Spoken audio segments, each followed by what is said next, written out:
తిరువన్నామలై. ఈ పేరు తెలియని వారు ఇప్పుడు ఎవ్వరూ లేరు. మన తెలుగువారు పిలిచే పేరు మాత్రం అరుణాచలం. ఈ అరుణాచలం మామూలు కాదండి అసలు. అది మాటల్లో చెప్పలేనిది అది. అది మనం అనుకుంటే మాత్రం వెళ్ళలేము. స్వామివారి పిలుపు రావాలి.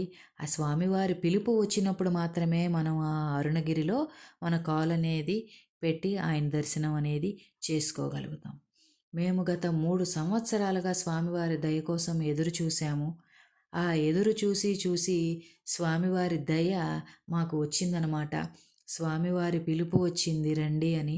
సో కాబట్టి స్వామివారి దర్శనానికి వెళ్ళి వచ్చాం.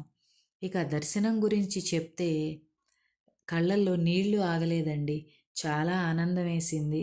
ఎందుకంటే ఏదైనా కూడా మనకి అనుకోగానే దొరికేదానికి మనం వెయిట్ చేసి నిరీక్షించి స్వామి పిలుపు కోసం వెయిట్ చేసి వెళ్ళిన దానికి చాలా తేడా ఉంటుందన్నమాట. చాలా బాగుంటుంది టెంపుల్. అది అక్కడ అరుణగిరి అనే కొండ ఉంటుందన్నమాట. అది 14 కిలోమీటర్ల మేర విస్తరించి ఉంటుంది. ఈ 14 కిలోమీటర్ల మేర కూడా కొండ చుట్టూతా ఉపాలయాలు ఉన్నాయన్నమాట. అగ్నిలింగం, వాయులింగం, చంద్రలింగం, సూర్యలింగం ఇలా 8 లింగాలు చుట్టూ కూడా విస్తరించి ఉన్నాయి.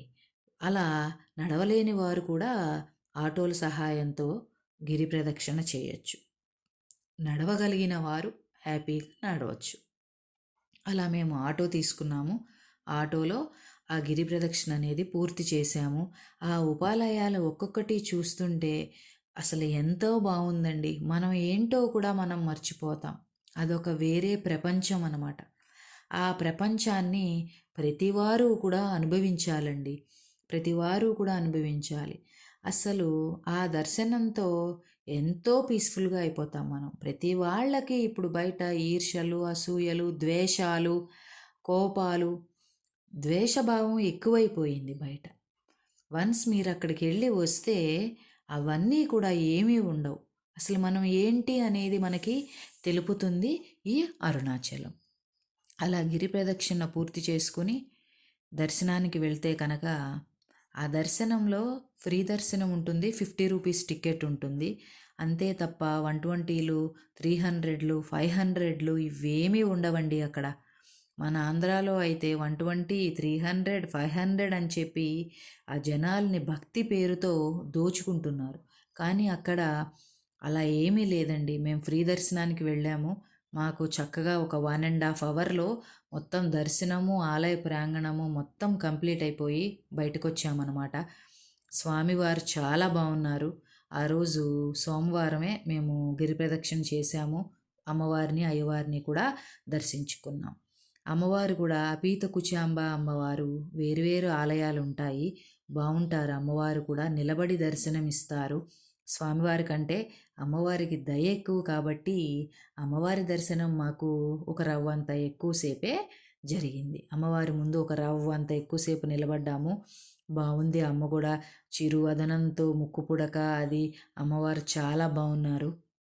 దర్శనం చేసుకుని ఇంకా బయటకు వచ్చిన తర్వాత అసలు ప్రాంగణం గురించి మనం చెప్పలేమండి. చిన్న నంది, పెద నంది, ఆ కల్చరే వేరండి. అసలు ఆ అరుణాచలం కల్చరే వేరనమాట. ఆ రాజగోపురాలు ఒక్కొక్కటి ఒక్కొక్క లెవెల్లో ఉంటాయండి.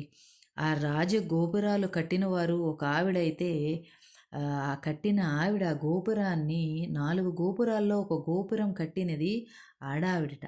ఆ ఆడ వ్యక్తి ప్రతి ఇంటికి వెళ్ళి ఇలా నేను గోపురం కట్టాలి అని చెప్పి డబ్బులు అడిగేదిట. ఆ డబ్బులు అడిగే క్రమంలో చాలామంది మా దగ్గర లేవు అనేవారట. కానీ తనకున్న జ్ఞానంతో నీ దగ్గర ఈ పెట్టెలో, ఈ పర్సులో ఇంత చిల్లరుంది. ఈ మూల బీరువాలో నీ బ్యాగ్లో ఇంత డబ్బులు ఉన్నాయి. కాబట్టి నువ్వు లేవని అనద్దు, తీసుకురా అని చెప్పి అడిగి తీసుకునేదిట. ఆవిడికి అంత జ్ఞానం ఉందిట. అలా ప్రతివారి నుంచి కలెక్ట్ చేసి ఒక గోపురాన్ని కట్టింది ఒక ఆడదిట. అసలు అంత జ్ఞానప్రాప్తి కలుగుతుందండి.